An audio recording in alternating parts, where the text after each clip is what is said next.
Hey Kickass fam, so wanted to make a quick video to help you navigate and use the workbook that we created for you. So here is the workbook, right? It's on your desktop, or let's say on your Mac, and then when you double click it, it just doesn't work. So it's a Fig file, but it doesn't let you automatically open Figma. That's a problem, right? So how do you actually open this file?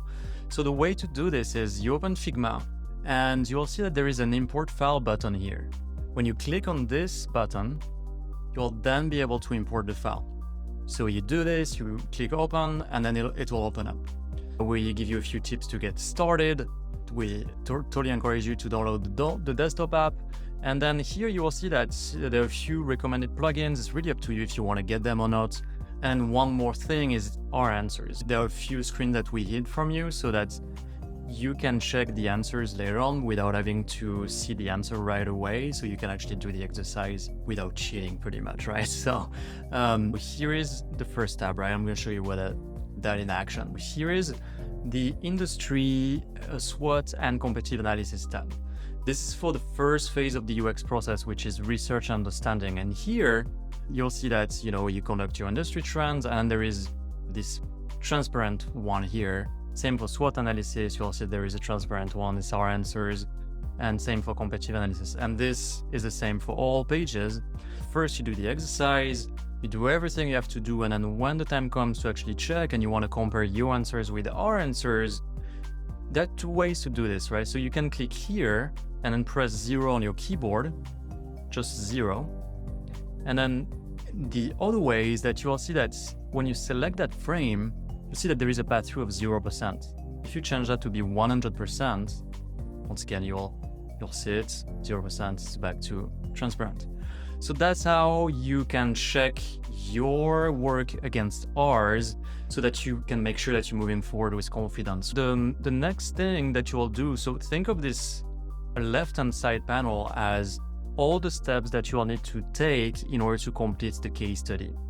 So we start by conducting an industry SWOT and competitive analysis that will give you a good idea of the business environment just at a glance, right? You're not here to be a business analysis, you're here for UX design. But because UX is at the center of the user, the business, and the technology, you don't want to miss out on any of this, right? So that's why having a little bit of context from a business standpoint will truly help you. So next, once you have that overall view, then you will frame the problem. And framing the problem exercise is absolutely amazing. It's one of the cornerstones of how we teach UX. And I hope that, this exercise will give you more clarity into the problem, will help you understand the bounds of your problem. So this is a very important exercise. Then once you're done with this, there are 5 interviews that we conducted for you. Here is everything that people said, and then you can just read it.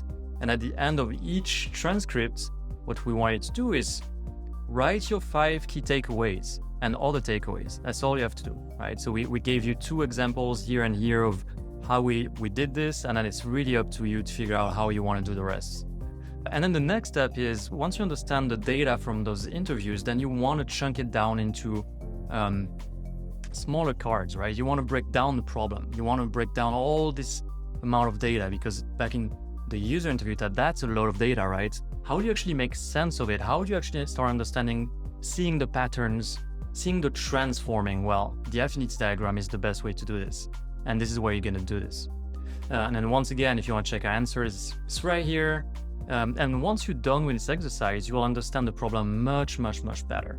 And that means that you might want to reframe the problem. The problem might not have changed, in which case that's fine. You don't need to reframe it. But if you've noticed that after learning a lot from this Affinity diagram, you're like, you know what? The problem I was about to solve is not exactly right. Then that's exactly what you would do. You would reframe the problem here. And then you go to the next step, which is to analyze competitor solution. That's just to get the creative juices going, just to see, how do competitors solve a similar problem. We don't want you to copy them. It's just for you to gain an understanding of how it's done out there and see, weigh the pros and cons of each, see how that could influence your designs. So once you're done with this, then you go on to sketching. This is pen and paper. It needs to be very fast and iterative. You don't want to be in Figma. If you have a whiteboard at home, then even better, just use that whiteboard, draw a bunch of different iterations for your solution, And then once you're done with this, you will then start your digital wireframes. You can use our Lo-Fi wireframe kit, or you can build your own components entirely by yourself. It's really up to you. We'll leave it up to you. And the last part will be creating your user flows from beginning to end. How does a user achieve a goal? Where do they start?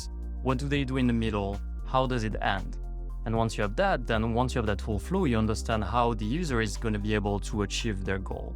And that's the case study workbook in a nutshell. And so we hope that you like it. And if you have any questions, we'd be super happy to help. And good luck. Cheers.